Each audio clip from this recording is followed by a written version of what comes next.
ringrazio molto l'Ordine del Veneto, Presidente De Carlo, perché periodicamente ripropone all'attenzione della comunità professionale argomenti di interesse clinico.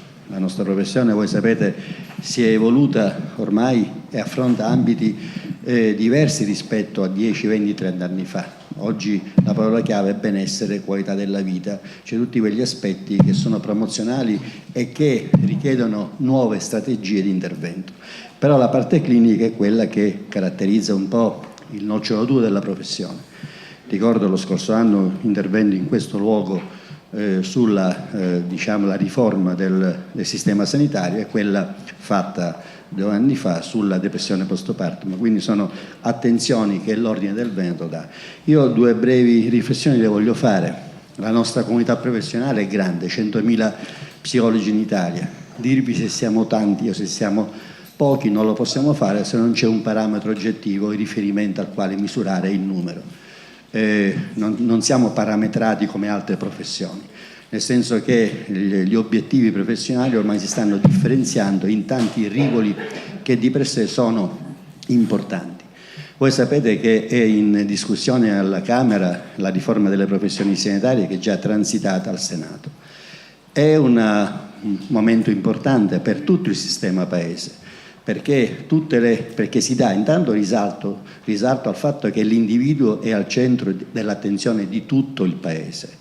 L'individuo con i suoi portatori dei suoi bisogni, delle sue relazioni, dei suoi affetti, cioè il cittadino è parte attiva e partecipa di questo percorso di cambiamento. È chiaro che a questo punto deve crescere il sistema di riferimento, cioè non può restare ancorato soltanto ad alcune professioni a cui è delegata una parte della nostra vita.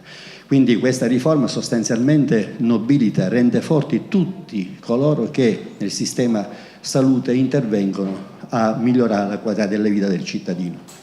Quindi il passaggio da collegi a ordini per quelle professioni che non avevano l'ordine non è un fatto soltanto, come dire, simbolico, normativo, è un fatto storico perché tutti assumono la pari dignità rispetto ai bisogni del cittadino.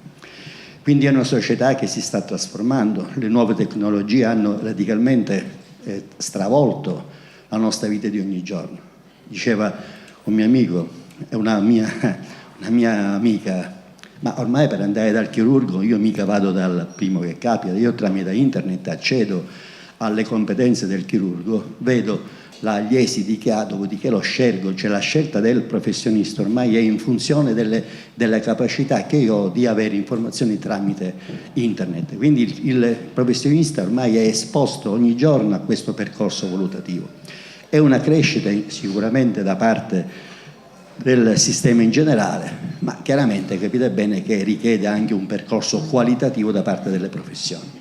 Noi oggi stiamo affrontando un argomento che sembrerebbe contrastante con tutto quello che vi ho detto. In fin dei conti andiamo a recuperare un'area di sofferenza che contrasta anche con la visione, come dire, di benessere cui bene o male tutti tendiamo.